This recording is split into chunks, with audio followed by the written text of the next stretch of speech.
বিসমিল্লাহির রহমানির রহিম। আজকের আলোচ্য বিষয় হলো যে ফাকানা কা দাওয়া শাই বেবাইনাদার বুরহানি, অর্থাৎ প্রত্যেক দাওয়ার জন্য দলিল অবশ্যই জরুরি।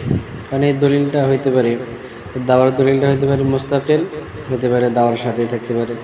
দাওয়ার দলিলটা মুস্তাকিল হবে, যেমনভাবে তার মিসাল আল আলামু হাদিস। প্রশ্ন হলো আলম হাদিস হবে কীভাবে? সেটা তো নতুন হনেওয়ালা, অর্থাৎ সে আরও আগে থেকে উন্নত হইতেছে, হাদিস হওয়ার কোনো ইমকানি নাই।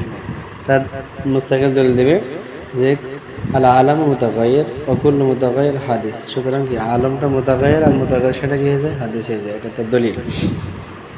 দ্বিতীয় কথা হলো যে দাওয়ার সাথে যে দলিল যদি থাকে তাহলে তাকে কোজিয়ায়ে ফিতরিয়া বলা হয়, অথবা কোজিয়ায়ে কিয়াসুহা মাহা বলা হয়।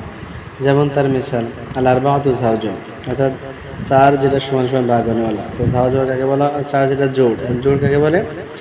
মুনকাসিমুন বি মুতাসাউইয়াইন, অর্থাৎ যাওজের তারিফ হলো মুনকাসিমুন বি মুতাসাউইয়াইন, যেটা সমানভাবে ভাগ হনেওয়ালা।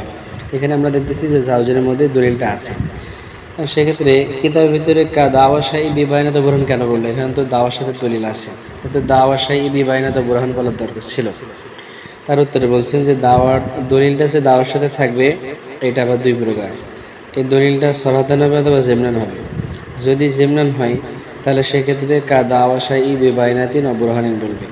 আর যদি দাওয়াটা যদি সরাতান হয় তাহলে দাওয়া শাই বিবাহিনাতিন ও বুরহান। আমরা দেখতেছি আলহামদুলিল্লাহ, এর ভিতরে আলহামদুলিল্লাহ সমস্ত প্রশংসা আল্লাহ তাআলার জন্য। কেন আল্লাহ তাআলার জন্য? এই দাওয়াটা দলিলটা ওই লফজের ভিতরে কি আছে? জেমনান আছে, সরাহাতান নাই। অর্থাৎ আলহামদু মুতলাকান মুনহাসিরুন ফি হক্কি মান হুয়া মুস্তাজমিউন লিজামি সিফাতে কামাল, অর্থাৎ আল্লাহ তাআলা সিফাতে কামাল হওয়ার জন্যই সমস্ত প্রশংসা আল্লাহ তাআলার জন্য। তো এই ইবারতটা বা এই কথাটা এখানে আলহামদুলিল্লাহর ভিতরে উল্লেখ নেই, বরং জেমনান আছে। এই জন্য মুসান্নিফ কিতাবের ভিতরে দাওয়া শাই বিবাহিনাত ও বুরহান নিয়ে আসছে।